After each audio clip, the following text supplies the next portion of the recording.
থেকে।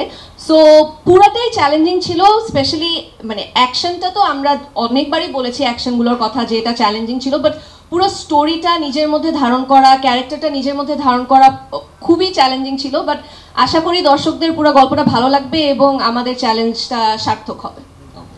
আর আমার জন্য প্রশ্ন ছিল যে হ্যাঁ অফকোর্স, কেন না সিনেমার তো আসলে মানে প্রত্যেকটা অভিনেতার একটা স্বপ্ন থাকে আসলে ভালো একটা সিনেমা করা। তো আমিও তৈরি হচ্ছি, এটা আগে থেকে বলে রাখি যে যে কোনো সময় আসলে ঘোষণা আসবে। তো এটা নিয়ে মানে মানে কি বলবো যে আমি নিজেও ভিতরে অল্প অল্প একটু এক্সাইটেড। তো আমি আসলে ওয়েট করছি আসলে গল্পটা আসলে ঠিকঠাক মতো দানা বাঁধুক আর কি। কারণ এবার আসলে চাচ্ছি এরকম যে পছন্দ করিয়ে ছাড়বো এবার, এরকম একটা কাজ করতে হবে যেন আপনাদের সবার আসলে ভালোবাসাটা আরও অনেক অনেক বেশি পাই। এমনি যথেষ্ট ভালোবাসা পেয়ে এসেছি, এত দূর এসেছি যে আপনাদের ভালোবাসার পেয়ে আপনাদের আপনার পাশে ছিলেন বলে আরও অনেক দূর যেতে চাই আসলে। সো আমার জন্য দোয়া করবেন আপনারা।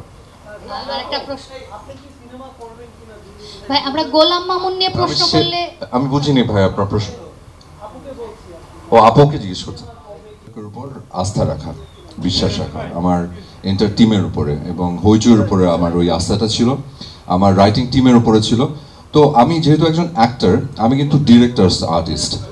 আমাকে পরিচালক যেভাবে পরিচালনা করেন আমি একটা কাদামাটির মতো হয়ে থাকি আর কি। একটা কাদামাটি যখন নরম থাকে তখন ওটাকে কিন্তু ওটা দিয়ে স্কাল্পচার বানাবে, এটা কি একটা টিয়া পাখি বানাবে নাকি আসলে একটা হাতি বানাবে নাকি একটা ঘোড়া বানাবে, এটা কিন্তু যিনি স্কাল্পচার বানাচ্ছেন ওনার উপর নির্ভর করে, মাটির উপরে না। তো আমি মাটি হয়ে থাকি, আমাকে যে পরিচালক যেভাবে করেন যেভাবে গড়েন আমি সেভাবেই করি। তো বিষয়টা হচ্ছে যে তার মানে মোদ্দা কথা হচ্ছে যে চ্যালেঞ্জিং আমার জন্য ছিল না, চ্যালেঞ্জিং ছিল আমার এন্টায়ার টিমের জন্য। কারণ আমি তো কাদামাটি, আমাকে কিভাবে কি শেপে গড়বেন এটার জন্য আমার মেকআপের যারা ছিল তারা, আমার এখানে যারা লুক সেটের জন্য কি ধরনের লুক চাই সেটা তাদের জন্য চ্যালেঞ্জিং ছিল। এটা আমার পরিচালক শিহাব শাহিনের জন্য চ্যালেঞ্জিং ছিল যে আসলে অপূর্বকে কিভাবে নতুন করে প্রেজেন্ট করা যাবে। আমি বেশ আরামে ছিলাম।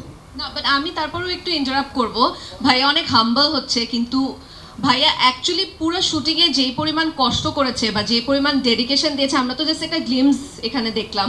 পুরো সিরিজ দেখলে আপনারা অ্যাকচুয়ালি বুঝতে পারবেন যে কতটা কষ্ট করে আসলে অপূর্ব ভাইয়া গোলাম মামুনের এই ক্যারেক্টারটা তো বুকের মধ্যে আগুনে আমরা দেখেছি, কিন্তু এইখানে একদমই আসলে একটা মানে একটা সুপার হিরো বলা চলে, বাট একটা super hero with a vulnerable side. So আমি অনেক ইন্সপায়ার্ড হয়েছিলাম যখন মানে ভাইয়াকে দেখে বা ভাইয়া যখন শুটগুলা করছিল। সো হ্যাঁ, আপনি অনেক বেশি হাম্বল হচ্ছেন। এটা আমার নেচার।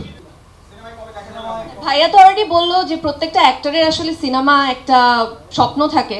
সো আমারও আছে অ্যাজ অ্যান অ্যাক্টর, এবং আমিও আসলে প্রিপারেশন নিচ্ছি।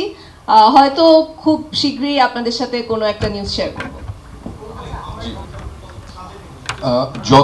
যথেষ্ট কাজে লেগেছে। কারণ মানে একটা চরিত্র যখন তৈরি হয়ে যায় সেটা তো একটা মানে বেসিক কিছু বৈশিষ্ট্য থাকে আসলে। তো সেই বৈশিষ্ট্যটাকেই ইনহারিট করেই তো আসলে এই চরিত্রটা বেরিয়ে এসছে। সো বেসটা তো ওখান থেকেই এসছে। তো যার কারণে আমি পুরোপুরি নির্ভরশীল ছিলাম।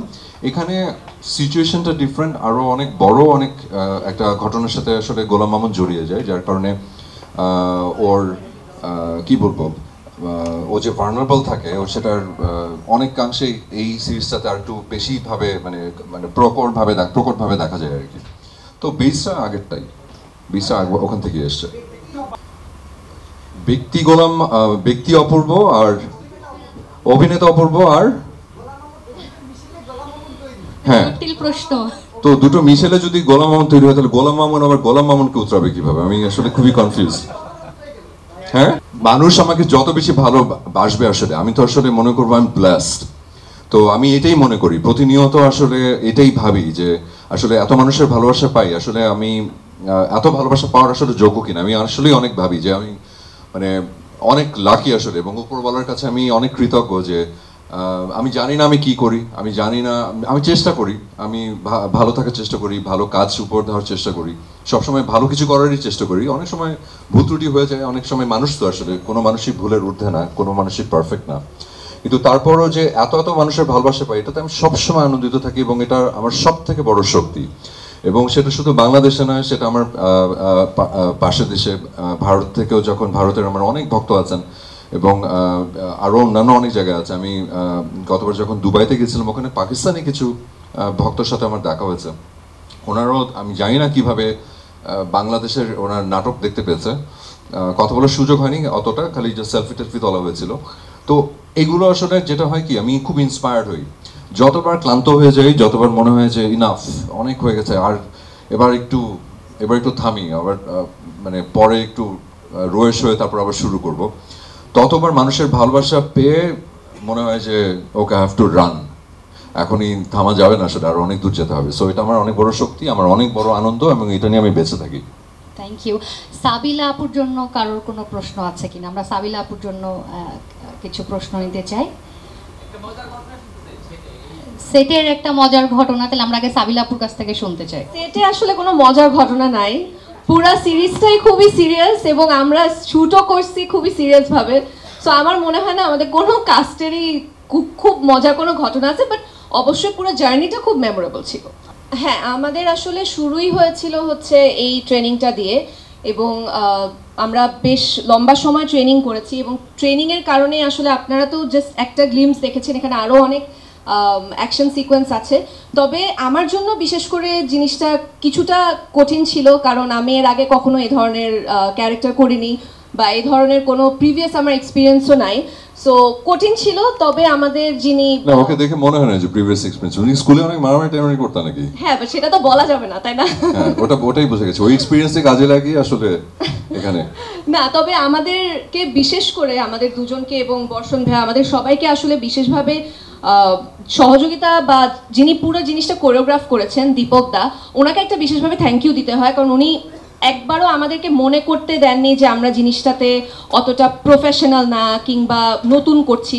সো এত স্মুথলি পুরো জার্নিটা ছিল যে আমরা আমাদের 100%টা ফাইট সিকোয়েন্সে দিতে পেরেছি, এবং সেই সাথে অপূর্ব ভাইয়া তো, মানে অপূর্ব ভাইয়ার সাপোর্ট তো আমার জন্য বাই ডিফল্ট। আমি জানি যে অপূর্ব ভাইয়া যে প্রজেক্টে আছে, সেই প্রজেক্ট আমার খুব একটা বেশি কিছু করতে হবে না, সামহাও আমি মানে উতরা যাব। না, এটা একটা টিম ওয়ার্ক। তো মানে থাকে না যে একলা ভালো করে আসলে কোনো লাভ নেই, কারণ যখন বলবে যে গোলাম মামুন সিরিজটা সবাই খুব ভালো করেছে, এইটা আনন্দ আমরা সবাই ভাগ করে নেব। তো কেউ একজন ভালো করছে, কেউ একজন ভালো করছে না, সেটা না, ইটস আ টিম ওয়ার্ক। আমরা সবাই ভালো করেছি, এটা হচ্ছে সব থেকে বড় কথা, এবং সেটা দর্শকরা যখন সিরিজটা রিলিজ পাবে 13 জুন, সেটা সবাই দেখতে পাবেন। জি, আচ্ছা, আমি যখন বাসায় যেতাম, আমার যেহেতু লুকটা চেঞ্জ করা হয়েছিল, আমি আসলে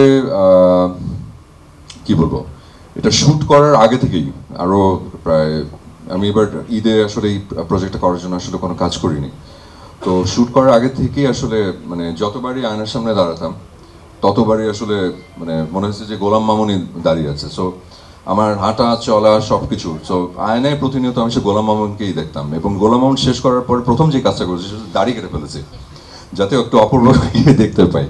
তো অনেক দিন ধরে গোলাম মামুনের সাথে ছিলাম, এবার একটু গোলাম মামুন থেকে বের হয়ে একটু অপূর্বকে দেখতে চেয়েছিলাম হচ্ছে আয়নাতে।